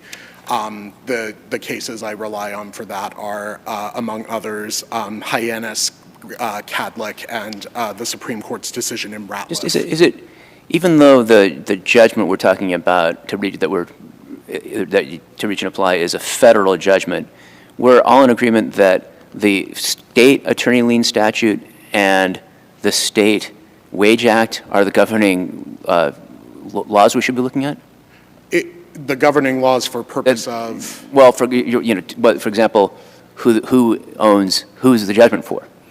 I think, so it's a little bit unclear because the Gumpo, as I understand it, sued under the Federal Fair Labor Standards Act and cognate Massachusetts statutes. And so I understand the fee award to have been made pursuant to both sets of statutes. Although I think the federal order in the fees portion of it, as I recall, I don't have it in front of me this morning, but in the fees portion of it, the federal judge cites primarily the Massachusetts state statute. So I think it's fair to read him as understanding that all of them are pretty much equivalent in this regard. They don't. Is there a fee provision in FLSA? There is, and it's worded a little bit differently than the provision under the Massachusetts statutes, in that it says that the defendant shall pay an award of fees and costs. It doesn't explicitly specify to whom. I have cited a Fifth Circuit case saying that the Fifth Circuit, and I presume other federal circuits, understand the FLSA to not intend anything different than other prevailing party fee award statutes, for example, under 1988B of the Federal Civil Rights Act or the Equal Access to Justice Act. So as those cases also make clear, contractual promises and stipulations that the lawyers are entitled to receive the funds awarded to the client don't change anything. The other side has relied on their fee agreement. I think, in essence, the court awards the fees and costs to the prevailing litigant, and the prevailing litigant is contractually obligated by their promise to pay it over to the lawyers. But that doesn't make the fee award itself directly the lawyer's property. It's just a function of that contractual promise. In terms of the state lien statute, the attorney's lien statute, Yep. 22150, did the Troy Group represent Gumpo from the very beginning of the federal court case? Yes. Okay. So they had, and that's like in 2016. Yes, in So September. in of 2016, they got this inchoate Yep. lien on the judgment, which doesn't come into full effect until the date of the judgment.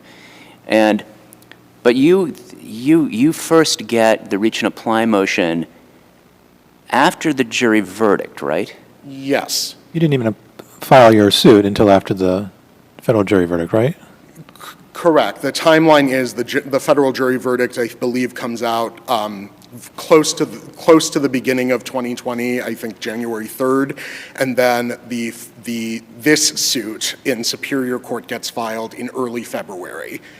And you get a preliminary injunction, which I think, similarly to the attorney lien, isn't perfected yet until after there's something to seize. Well, I disagree with Your Honor on that point, and if I could take a step back and sort of frame the priority dispute between myself and the Troy firm, I think in this case, I think we're all sort of in agreement, at least I think it's clear, that both Troy Law and my client both have competing liens. And the real question is whose lien is better. They have an attorney's lien, we have an equitable lien. And the real question is, the only guidance we have in terms of priority comes not from the statute, but from case law saying it's first in time, first in right. And I think what we're all looking for here is how do you determine, what date determines what is first, who is first in line. It's a fair way of putting it. And I think to your question, Justice Massing, about is her lien perfected when she gets the PI, I think the Supreme Judicial Court answered that in McCarthy versus Rogers, because they said when a plaintiff in such a suit, meaning a suit to reach and apply, has obtained a temporary injunction preventing assignment of the property by the defendant debtor, which she did, he has acquired... Hold on. But this is not a reach and apply action. That isn't even a count in your civil complaint. The civil complaint included reach and apply allegations, and that was part of the relief that she was seeking, was to reach and apply. I think by any measure, it was a reach and apply complaint as well as a civil damages complaint against Gumpo. All right, carry on. Continuing with the quote from McCarthy, at that point, when he has acquired a temporary injunction in a reach and apply action, he has acquired an equitable lien upon it, which is good as against other creditors and which is entitled to recognition in bankruptcy. That good as against other creditors, I don't know how to read that language except as saying it's perfected, because that's what perfected means. It's the moment when your lien or your security interest becomes enforceable not just against your debtor with who you dealt directly, but against the competing claims of third parties, including the competing claims of other creditors. Why is the attorney's lien incohate in September 2016? I mean, I assume you're looking for something more than because the SJC has said it's incohate before final judgment. But I was hoping for more than that, yes. So I think part of it is that it's of an indeterminate amount. We don't know. First of all, we don't even know whether fees we don't even know who's going to win the suit in September. We don't know whether, and because we don't know that, we don't know whether fees are going to be awarded, still less do we know the amount that they're going to be awarded. I think that's why in Credle and in other cases the SJC has said that, until final judgment enters and all of those issues are resolved, the lien is inchoate and it, their word is matures upon the entry of final judgment that presumably resolves all of those issues. And again, I'm not sure how to read matures as anything other than a synonym for. So your lien in February 2020 is also inchoate. It's an indeterminate amount. We don't know whether your client's going to win at that point, and we wouldn't know how much she'd win for either. I mean, I suppose logically that makes some sense. I guess what I'm struggling with is how to reconcile that with what the SJC said in McCarthy, which suggests that, you know, you have an equitable lien that is good as against other creditors. Don't they have an equitable lien too? They have a statutory lien, but I mean, they have a lien, we have a lien. I think this case basically comes down to how do you interpret what the SJC said in McCarthy, and also how do you interpret what the SJC said in Credle when it described the lien as inchoate. To me, inchoate reads as a synonym for not yet perfected, not complete. And basically our argument comes down to, because my client obtained the better lien, the lien that was good as against other creditors, before we think they obtained a similarly good lien. It is the order of perfection that should determine priority, not the order at which point the lien attached to the property. So their lien matured on, let's say, when judgment enters 4/1/21 by in the district court. You still haven't gone to trial yet. Correct. So now they've got a matured lien, and you don't even have a judgment yet. Isn't yours still equitable, immature? Inchoate. I just have to fall back, I suppose, on the language of McCarthy, which says at the point that you've obtained a temporary injunction, you have this lien that is good as against other creditors. I just want to spend a few minutes talking about the equities, which I think are important here. I mean, first of all, a couple of things that I would stress are that there was plenty that the Troy law firm could have done but did not do to ensure that its priority position here, because they knew from the beginning about my client's competing claims and her successful effort to obtain an equitable lien. They were there at the PI hearing. They didn't say a whole lot, but they were there at that point. They could have intervened and asserted and more clearly asserted its lien at the outset, and maybe, you know, if they had done so, the PI might not have issued in the first place. At least if they had intervened, they would have had the option of appealing from the PI as a party to the case under 231-118. And it knew exactly what had gone on and then sat quietly for 2 years while this case went all the way to trial. And second, it could have resulted in a defendant verdict, in which case they would be clear.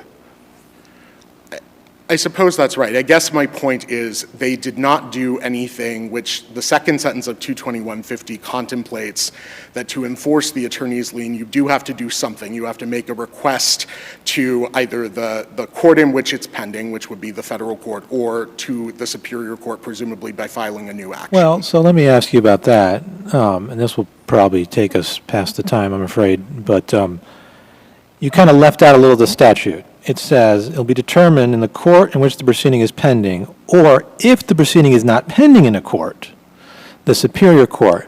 So I'm really wondering why the superior court gets to decide this lien issue at all, and why this isn't in front of the federal judge. I mean, it could have been in front of the federal judge, is what I'm suggesting. They could have filed a motion for their attorney's lien before Judge Mastroianni. They could have filed a motion, a notice of lien there to. But why doesn't it have to be in front of the federal judge under this statute? I don't think it does. I think you can bring a separate action in the Superior Court on your attorney's lien.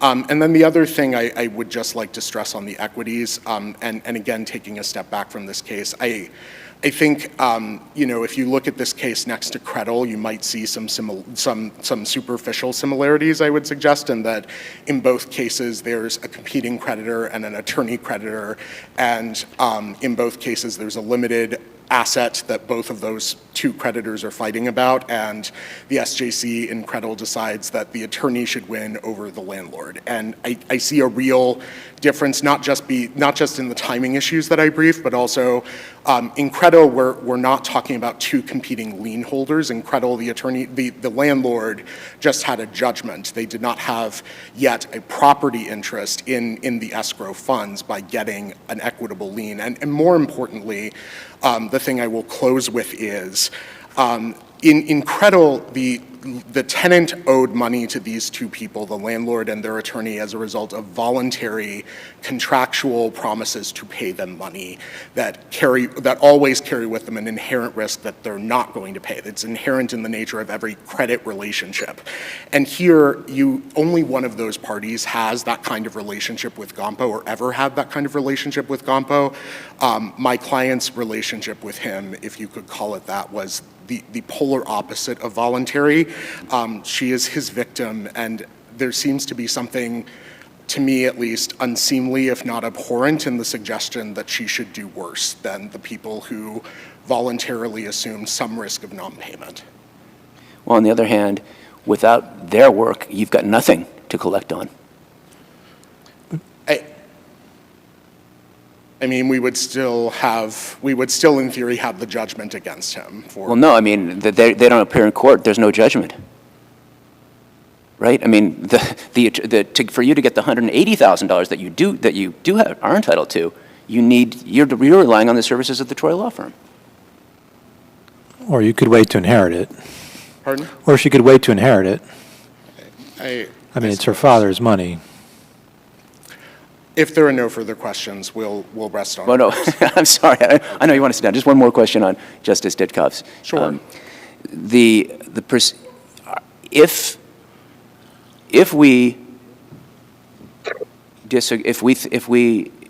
Is there a calculation issue? There's a fee determination in the federal court, but the statute, the attorney's lien statute says that somebody has to determine what's reasonable and what are reasonable fees and expenses. Do you agree that the number that Judge Mastriano decided was a reasonable fee and expenses? We haven't disagreed with that, is the way I would answer that question. Okay. Thank you. Thank you.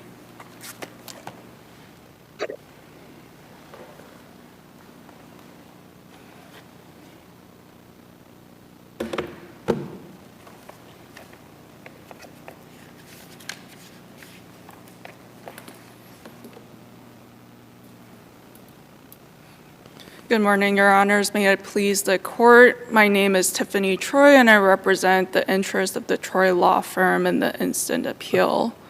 The appellant's appeal from the portion of the order which found that because the award of the litigation costs and attorney fees to Mr. Gumpo's wage and hour attorneys is not Mr. Gumpo's property, but the property of his wage and hour attorneys, it cannot be reached and applied, must be denied.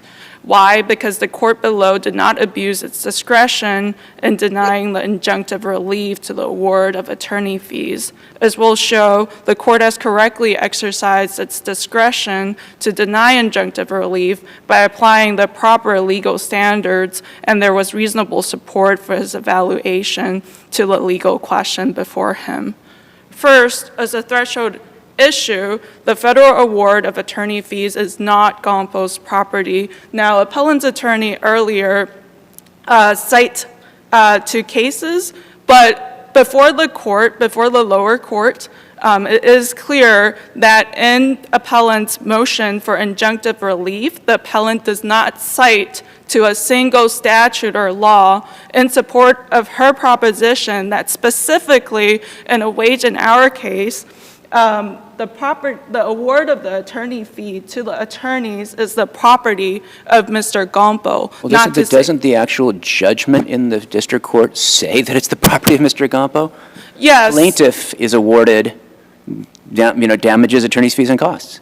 So that is distinguishable, and it's distinguishable in the sense that the cases that are cited to by the by the appellant in support of her proposition that the attorney fees belong to the plaintiff and not the plaintiff's attorney, plaintiff's counsel, and the underlying federal wage and hour case is distinct from the civil rights action that is cited to by the appellant in her brief. Well, if we look at Chapter 150, Section 149, it also says, and it's quoted in your brief, an employee so aggrieved shall be awarded costs and fees. It doesn't say the lawyer, it says the employee.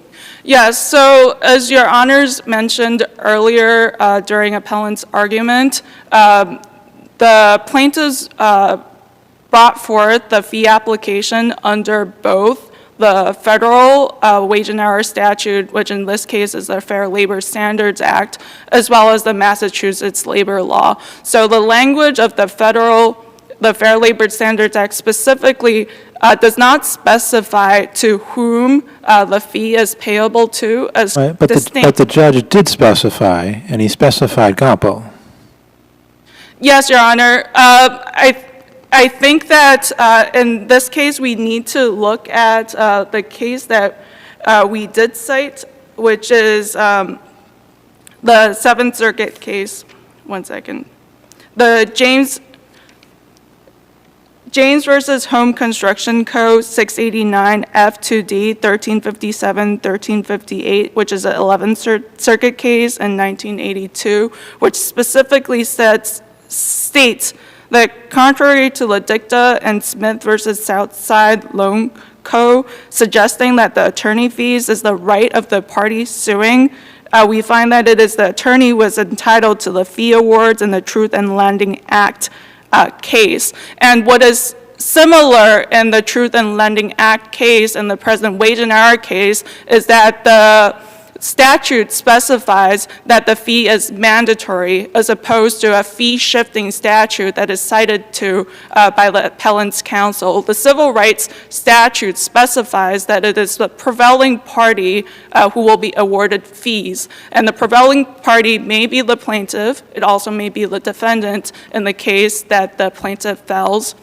in his claims.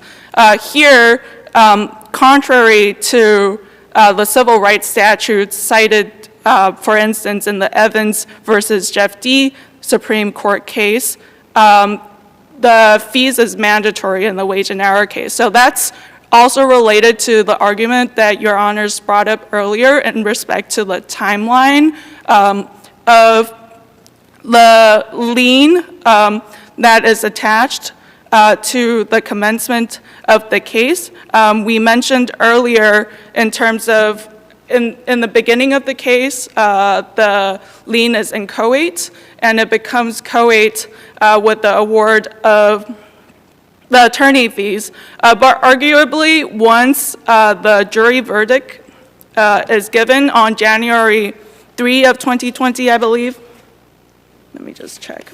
Yeah, that's right. And on January 3, 2020, the only thing that is left for the court to determine is not whether the attorney fees should be rewarded, but the quantity or the amount of the reasonable attorney fee should be. Just give me 1 second. So how do you respond to the plaintiff's argument that the lien that you got when you filed the case wasn't mature yet, and then theirs came in before yours matured? We disagree with that assessment, and we disagree with that assessment because, as appellant's counsel pointed out, 1 second. In the Credo case, which the Credo case stands for the proposition that when the attorney files an action, an inchoate lien arises in his or her favor, and that takes priority over the entry, the lien that Ms. Doe is seeking to interpose or over the attorney fees in this case. So I think the threshold matter is whether the court has correctly decided that the attorney fees is not Mr. Gumpo's property, but Troy Law's property, in which case no lien would attach to the Troy Law property. But in the event that the court continues its analysis and evaluates the priority of the liens, we stand by the proposition in PGR, the Credo case, which is the first in time, first in right.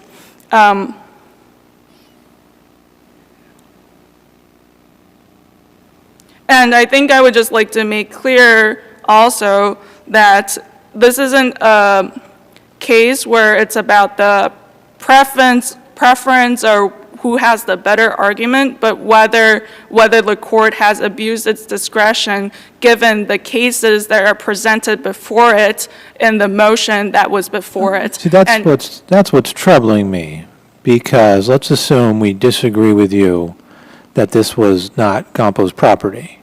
If we think that this was Gumpo's property, that's all that the judge below did. He just said, oh, it's not his property, so I'm done. Never considered the priorities, never weighed the equities. So if we think that part's wrong, then why don't we have to at least remand it and let the judge weigh the equities?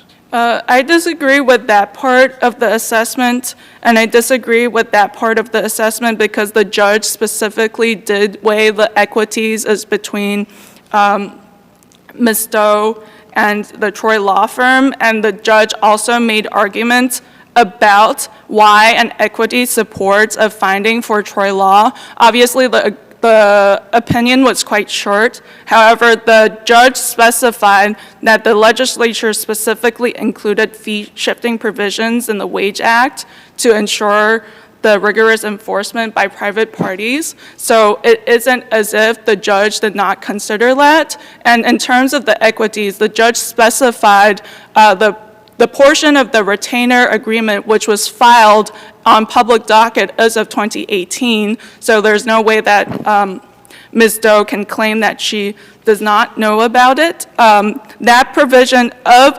the retainer agreements specified that the attorney fees is the property of the Troy Law Firm.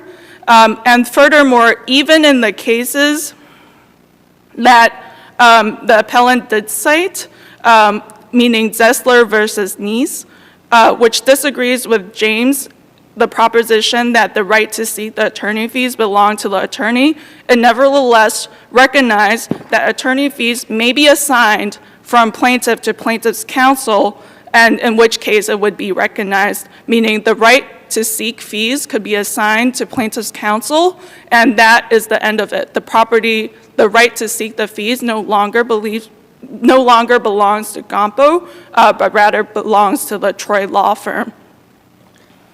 If we follow that logic to its extent, I mean, you also have in the agreement with Mr. Gumpo a 35% contingency fee as well in the damages, right? Are you entitled to? Should you be entitled to that as well? Well, the contingency fee agreement is as follows. A lot of the times the case doesn't necessarily go all the way to trial, in which case the prevailing plaintiff is entitled to reasonable attorney fees. Sometimes the case does settle, in which case the contingency means that the net recovery 35%, the Troy Law Firm is entitled to that, and the remaining 65%, Mr. Gumpo is entitled to it. And again, the court would always look at the reasonableness of the fee, and generally speaking, if we do make an attorney fee application, we do not take a cut from the plaintiff's damages because that is just because we are already awarded a lodestar based on the hours as well as based on the reasonable hourly rate, which in this case the federal district court judge did assess in granting us the fees. Let me give you a hypothetical. Sure. Let's assume that the timeline, which is not, I know this is not the timeline, but that, yeah, you waited until the victim had a $12 million verdict against Gumpo. And at that point, after that, you sued the victim's father on the Wage Act. Mm-hmm. Would you be able, and you succeed on that, would you be able to do that in a situation where all you're accomplishing is taking the family's money, pulling off a third of it for yourself, and then giving it back to the family? Sorry, so I just don't get the last part. So the idea is you already know that Gumpo gets nothing. He gets, the next $12 million he earns goes to the victim. Would you be able to go sue the victim's father, knowing that any money that you don't keep goes right to the victim, take your third, and then give that money to the victim? Just from the family to the family, you just pull off a third. Would that be something you could do? So the question is, given the timeline, whether the plaintiff's attorney will be entitled to his 35% of the share. I want a result that would say you can't do that. I know it's not going to happen, but I want a legal rule that says you can't do that. And I'm wondering, do you have a legal rule that would let you in and this one, but wouldn't let that really abusive scenario happen? I think that would be probably up to the legislature. I think that given the way that the statute is worded with respect to the Fair Labor Standards Act, I think that the aggrieved employee is entitled to whatever amount he's entitled to, and obviously that probably will amount to nothing because that amount would be transferred back to the daughter. But I would say that the daughter and the father are distinct people, and that we shouldn't conflate the employer who basically overworked his employee, and the jury found for the plaintiff for overworking him and not paying him correctly, to say that because he may have committed XYZ acts, alleged acts, which the jury did find, that he cannot bring a lawsuit. I think that's wrongfully minded, because the purpose of the statute is precisely to prevent employers from exploiting their employees, and that includes employees who may be criminals, or who may be adjudged as, as potentially a sexual assault abuser, et cetera. So I think that's my perspective. I think that it's not like the father's money goes back to the father. The father's money goes to the plaintiff, and then the plaintiff needs to pay whatever he needs to pay to the daughter. And I think that's the distinction I would draw. Justice Singh, anything to add? Unless you have anything to add, I think that will conclude our hearing for today. We'll take this case submitted. Thank you both for your arguments. Really interesting case. And I want to thank the court officers and even the people who aren't in the room who made this Zoom hybrid thing possible. And we'll be in recess. Court all rise.